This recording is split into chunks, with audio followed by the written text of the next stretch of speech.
Arriba! One of the good sides of the crisis was to go back to oxen, to use animal. Not only that they save fuel, they do not compact the soil the way the tractor does. They exert less pressure, and even the legs of the oxen remove the earth. Older farmers who still remembered how to grow and train oxen were set up in training schools. In a little over a year, most cooperatives had someone trained, and the process of raising thousands of oxen had begun. A pair of oxen is not the same as a tractor. A man can work 8 hours in a tractor, you have conditioned air and a CD player, but you cannot work for those hours because oxen just go on the floor, they say that's it, you know. But you need also to train those people and train the oxen as well. So it was necessary a result of a change of mind, the change of scale. And it was a big effort, but how much money they save in fuel, how much money they save in parts, how much money they save in tractors. But I should say how much money is the pollution of these tractors. It has to be analyzed from several approaches. They did it because they have to. But from a few years point of view, there are many benefits.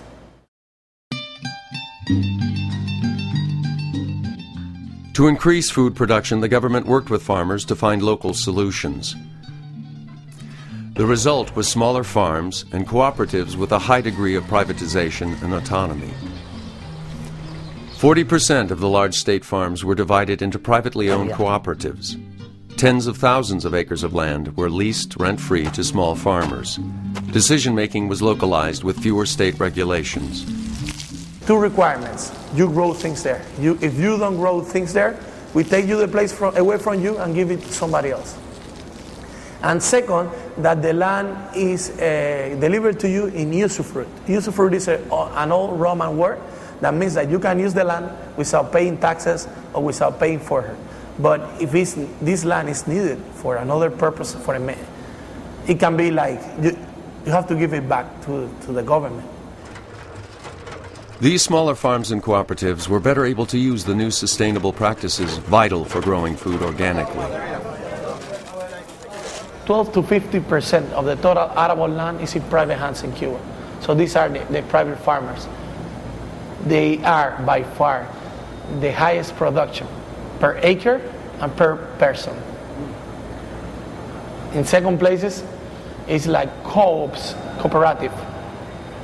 They are the second. And third is like huge government states. These new private farms and co-ops also began to function in new ways. But we have credit and services co-ops. What does that mean? You don't want to join your lands with me? We don't. So we are together in a co-op for credits, to buy the seeds together, to hire the machinery, for this stuff. But we don't have to join their land. So it's a way of decentralized, but centralized at the same time. Thousands of families moved to rural land. With land rights guaranteed, a sense of ownership led to greater productivity.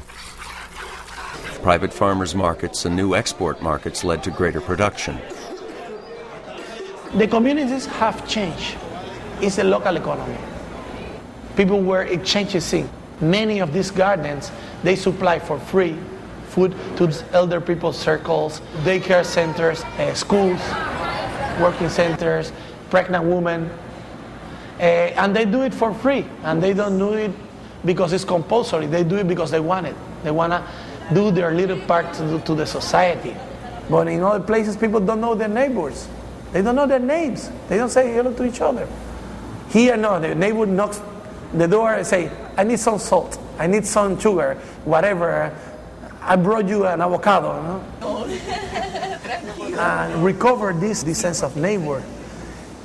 For me, it's not going backwards.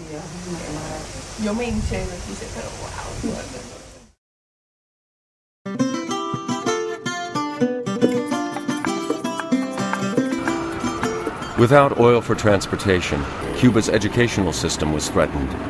Decentralizing universities provided people with access to nearby schools for higher education, and lessened the impact of fuel shortages. The example of the universities now that to put in every municipality also, because in my opinion, transportation and housing is right now the biggest problem in Cuba, because this depends more on oil. This large building was the most exclusive school in Cuba, the Sacré-Cœur, but today is the University of Medical Sciences.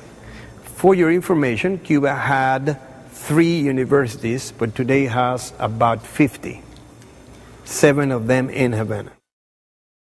Medical clinics and schools are available throughout Cuba. During the crisis, the Cuban government continued supplying its citizens with free health care and education.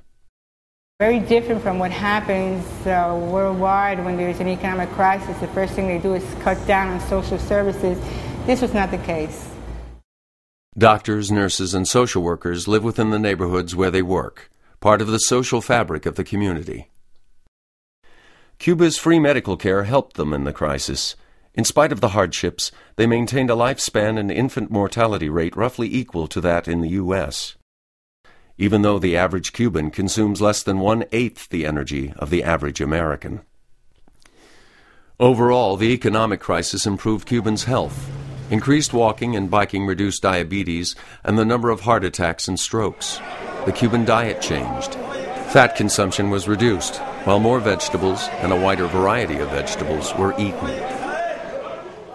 Cuba actually trains more doctors than they need and sends them to developing countries around the world. They also exchange doctors and medical expertise with Venezuela in return for oil.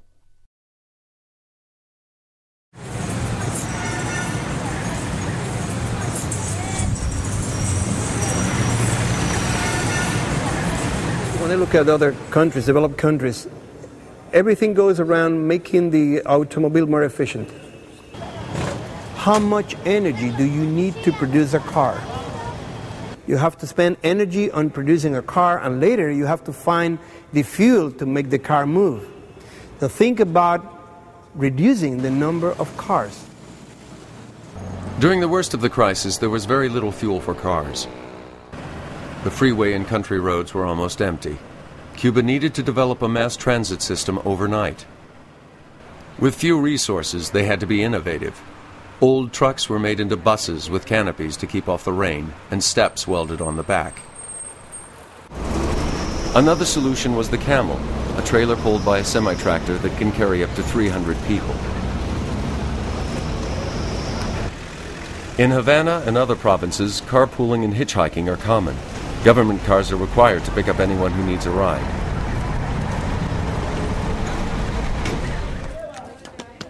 The loss of fuel for transportation also affected small towns and cities. There, people turned to horses and mules for transportation.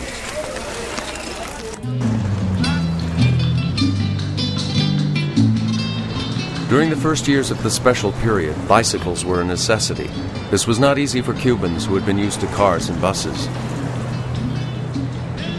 It requires more consciousness and more awareness about the use of the bicycle, that the bicycle is not something that we have to use because we don't have fuel or we don't have buses in the city. The question is that the bicycle never contaminates, is more healthy, and for short distances is very practical. But if you have to move 20 kilometers a day, back and forth, 40 kilometers a day in a Chinese bicycle, no gears, all steel, after 5 years, you hate it. And that's what happened in Cuba. Like at some point when there are a little bit more camels and buses, people just quit because they were sick of it. One day people start thinking about the end of the car. There will be an era, a moment in the life. So one day the car appeared, and one day the car will disappear. The car will be something that we will remember as a moment in the development of the mankind.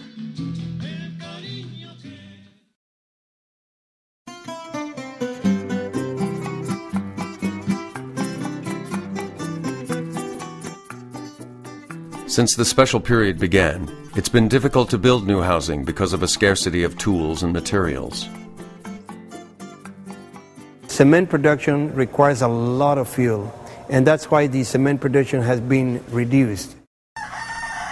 Everyone in Cuba has a place to live, and 85% of the people own their own home. But most houses are small and simple with few amenities. In the countryside, that means a small house with a living room, kitchen, and 2 or 3 bedrooms. Rural housing has the advantage of more open space, where people can grow vegetables and fruit and raise livestock.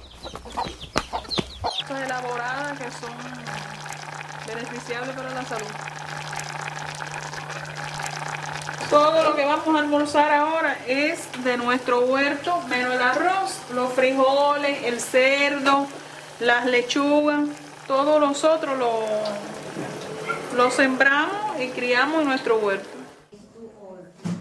In Havana, if you don't live in one of the old single-family homes, it may mean living in a dilapidated building or with your relatives in a crowded apartment. Even so, the city is a place many people want to live. Havana already has the values that many urban planners and architects in the world would like to recover.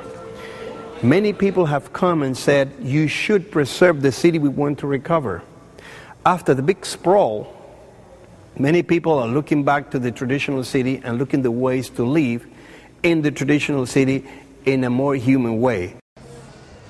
But living in a city without adequate transportation causes major difficulties. And the other problem here is that this is only housing and they have to go to the city. They have to come and go, they have to commute. And they have to spend time in looking for a transportation between the city and the neighborhoods. To reduce the long commutes, new mixed-use developments include schools, places to work, and places for recreation within walking and biking distance of people's homes. Everybody must use the same space. So design provides a common space for everybody. This is a way to keep your community alive.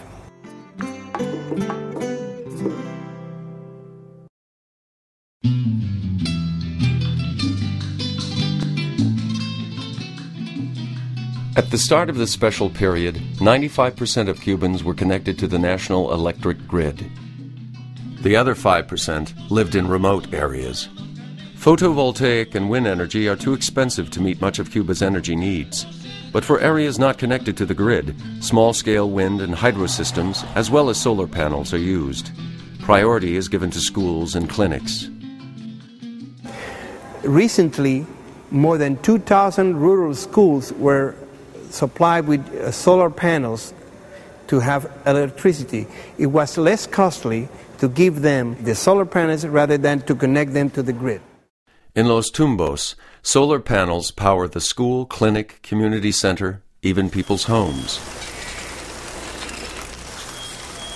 They have the panels up on the roof, and they're recharging the light battery right now, compact fluorescence. They can put this radio on, and this is another panel. It's her son's, who lives right there.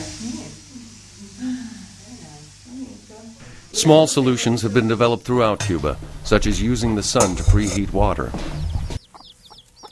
People in Cuba used to shower with heat water. So they use traditional oil or energy, whatever they have, to heat water. So if we can have solar heaters, it's better. But when you obtain the water from the solar heater, it is 60 degrees. You can save the half of the fuel you use to heat the water to boil. Before the crisis, Cuba relied on imported fuel oil to generate electricity. Without this, they had to modify their power plants to burn their poor-quality domestic crude oil. Our crude oil is very a bad thing for environment, but we had no choice. It's a matter of live or die. They also began using crop waste to generate electricity. Sugar mills have been turned into power plants because you mill the sugar and then you have the bagasse. You burn the fibers, you produce heat, and then you produce electricity. So you can turn a sugar mill during the season or after the season into an additional power plant. And right now in Cuba, during the time of harvest, which is about